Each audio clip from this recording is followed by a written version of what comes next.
Bugün konumuz caz. İstanbul'un kıymetli mekanlarında konserler veriliyor müzik festivaline. Caz festivali de aynı şekilde. Çok güzel bahçeler kullanıyorsunuz, çok güzel mekanlar kullanıyorsunuz. Hatta benim en çok sevdiğim mekanlardan bir tanesi de vapur, caz vapuru. Evet. O yüzden mekanlardan biraz bahsedelim mi? Tabii ki zevkle. O mekan bulmak, o da böyle şey gibi sanatçı veya güzel bir sanatçıyı bulmak, keşfetmek, getirmek, festivalde yapmak gibi yepyeni mekan. Allah, burada ne güzel konser yapılır diye Her gittiğin yere öyle mi heyecanlanıyoruz. bakıyorsun? Burada çok güzel konser olur diyor musun mesela? İlk anda olmasa bile bazen ikinci düşüncede böyle bir dakika ya, burada güzel konser yapılır diye böyle ışık yandığı falan çok oluyor. Başta bir tabii ki aslında Hilton'a bir teşekkür etmek istedim ben de. Şu anda zaten Hilton'un Caz Club'ındayız. Hilton'un yeni açılan caz kulübü Sazu Caz Bar'dayız. Hilton İstanbul Bosphorus. Festival mekanlarından bir tanesi de zaten Hilton. Hem bir özel etkinliğimiz olacak, özel davetimiz olacak, hem de 2 tane çok güzel konserimiz var Hilton'da. Selam Beytekin çıkıyordu değil mi? Evet, Selam Beytekin, Ayhan Sicimoğlu, Türkiye'den çok başarılı 2 yıldızımız var.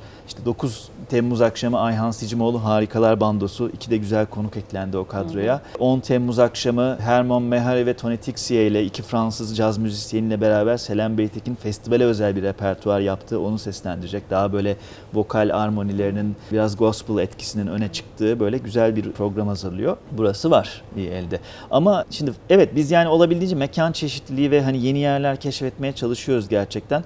Tabii ki Beylik, işte Harbiye, Cemil Topuzlu gibi İstanbul'un en güzel konser mekanlarından birisi var. Ama farklı mekanlara da giriyoruz. İşte Hilton bu seneki yeni mekanlarımızdan. Swiss Otel'in bahçesi var. Sultan Park çok keyifli, böyle Orası güzel bir keyiflidir. bahçe. Parklarda caz bizim biraz şehri gezdiğimiz etkinliklerden oluyor. Bu sene hem Ataşehir'deyiz hem de Kadıköy Yoğurtçu Parkı'ndayız. Kadıköy Yoğurtçu Parkı aslında nispeten yakın dönemde kullanmaya başladığımız bir mekan oldu. Yani Kadıköy tabii hani özellikle orada bir etkinlik yapılması konusunda bize hem çok istek hem baskı var aslında ve onu tabii ki hiçbir zaman yapmıyoruz, göz ardı etmiyoruz. Orası da şehrin çok keyifli, güzel parklarından bir tanesi. AKM bu seneki, Atatürk Kültür Merkezi bu seneki programda çok keyifle kullandığımız yeni caz festivaline yeni kazandırdığımız bir mekan oldu. Zaten son yıllarda İstanbul'un çok keyifli, güzel mekanlarından. Artı birli gece gezmesinde Söğütlü Çeşme'de komünite yine yeni bir mekanımız oldu. Orası böyle son dönemin daha böyle küçük kapasiteli kulüp tarzı mekanları arasında İstanbul'un en böyle güzel parlayan yerlerinden. Kendileri de çok keyifli programlar yapıyorlar. Orayı sayabilirim. Caz Vapuru dedik tabii. Caz Vapuru biraz yani İstanbul Caz Festivali'ne ve İstanbul'a özgü bir etkinlik. Yani çünkü biz ne zaman biraz festivali konuşsak, yurt dışından bir bahsetsek veya birilerine böyle birazcık festivalle ilgili bir şey yapsak, çoğu zaman Caz Vapuru böyle ilk zikredilen, ilk konuşulan veya hani bahsettiğimizde herkesin nasıl ya, çok güzelmiş, çok farklıymış dediği etkinliklerden bir tanesi. O da bir festival klasiği oldu artık. Böyle birkaç tane işte öyle parklarda caz gibi. Ben ona göre ayarlıyorum her şeyi. Caz Vapuru'nun sırasında İstanbul'da olmak istiyorum ki bu sene de öyle yaptım. Caz Vapuru'nu biniyorum, ondan sonra ertesi gün gideceğim seyahate. Evet, yani Caz Vapur'da böyle bir sabah 11'de yola çıkıp Kabataş'tan Anadolu Kavağı'na uzanıp orada böyle güzel bir mola, tatlı yemekler vesaire, geri dönüş ve vapur seyahati boyunca da böyle birbirinden güzel gruplarımız var. Onların performansları. Her köşesinde vapurun farklı gruplar çalıyor. Buraya gidiyoruz, başka bir grup, diğer terasta başka, alt katta başka bir grup çalıyor. O yüzden aynı anda birçok müziği deneyim. Ondan sonra yer İçeride değiştiriyorlar. bir DJ'miz var. Yani müzik gruplar çalmadıysa da tatlı böyle bir DJ'miz Hünkar olacak bu sene. Onun müzikleri olacak vesaire. Böyle yaşayan bir ve müzikle dolu bir vapur seyahati oluyor. Aslında çok keyifli oluyor. İstanbul İtalyan Konsolosluğu'nun bahçesinde unutmamak lazım. Orası da böyle. Geçen yıl çok güzel bir konser dinledik orada. Evet. Böyle o tür böyle normalde içine giremediğimiz, kapısı her zaman bize açılmayan mekanları açmak da aslında festivalin yine böyle güzel, keyifli özelliklerinden bir tanesi. Daha önce başka yerlerde yaptık. Bu sene işte İtalyan Konsolosluğu bahçesindeyiz. Gelecek yıllara fikirlerimiz var. Bakalım, hepsi için çalışıyoruz. Umarım keyifli geçecek hepsi de. İstanbul'un güzel mekanlarında çok güzel konserler dinliyoruz. Bir de çocuklar var. Sen aslında küçüklükten yetiştiriyorsun kendi seyircini, dinleyicini daha doğrusu, ve çocuklar için de çok güzel etkinlikler var. Biraz onlardan da bahsedelim. Çünkü cazsever ailelerin cazsever çocukları yetişiyor bir taraftan oralarda. Evet, kesinlikle. Bizim tabii 7'den 70'e sözünün tam uyduğu bir festival aslında oluyor böylece. Bizim mesela parklarda caz özellikle daha genç seyirciye hitap ettiğimiz ama işte hani çoluklu çocuklu ailelerin çok rahat gelebildiği etkinliklerden, ama özellikle çocuklara yönelik etkinlikleri de mutlaka programda bulundurmak istiyoruz. Bu bizim de sevdiğimiz bir şey. İKSV'nin alt kat bölümüyle beraber bu sene yaptık o konuda bir program.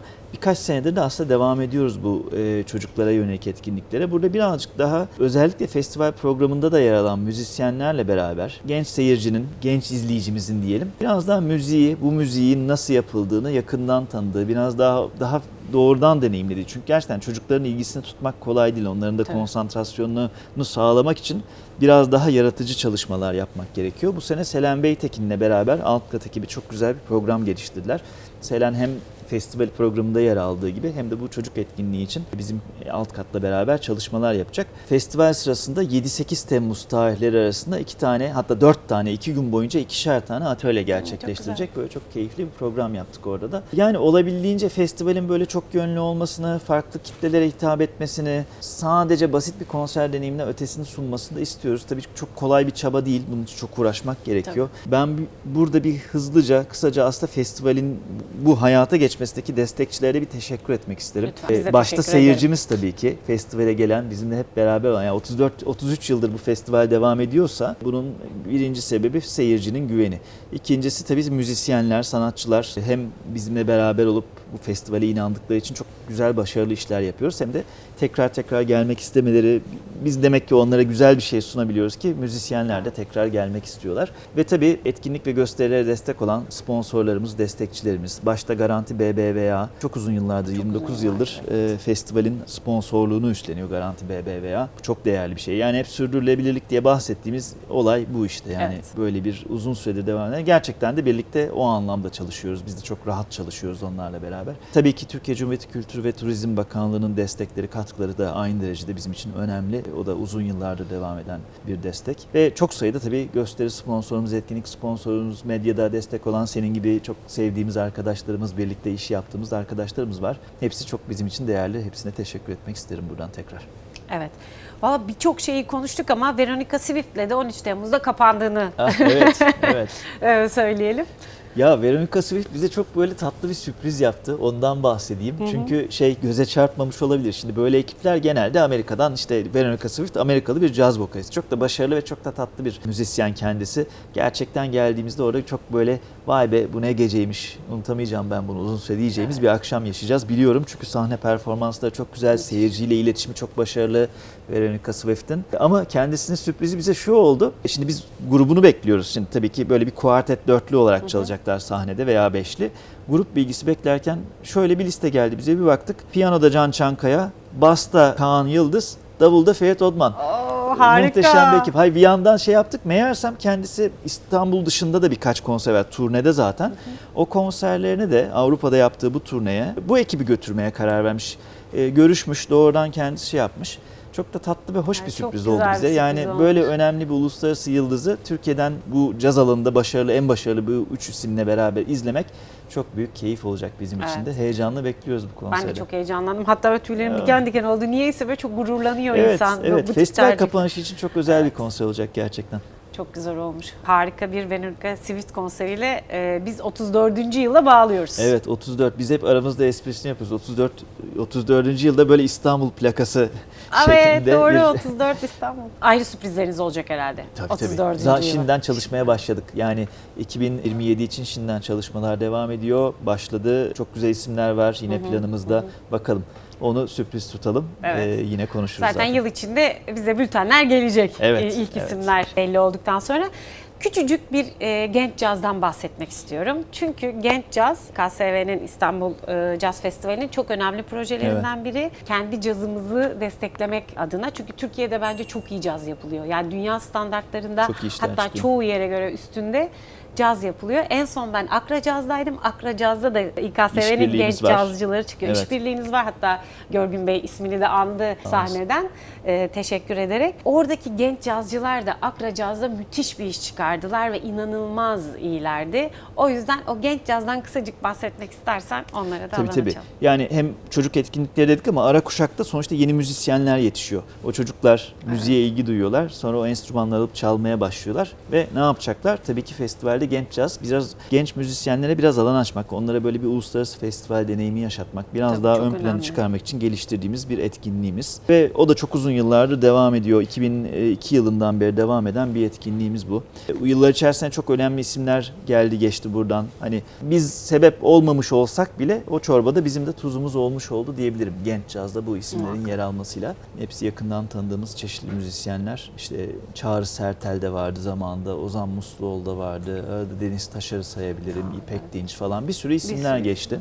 Ve Genç Caz bizim gerçekten bu anlamda işte 6 tane grubu seçiyoruz değerlendirme konseriyle. Onları bir hem festivalde konser verme imkanı sağlıyoruz hem de son yıllarda da bir albüm projemiz var. Festival konserlerinden sonra stüdyoya ve özgün bir eserlerinin kaydı için stüdyoya girmelerini sağlıyoruz. Böylece yani sadece performansla kalmıyor, aynı zamanda kaydedilmiş güzel yeni de ve yani gerçekten şey istiyoruz. Yani bir daha önce çalınmış birisinin yaptığı bir beste değil, kendi bestenizle gelin diyoruz.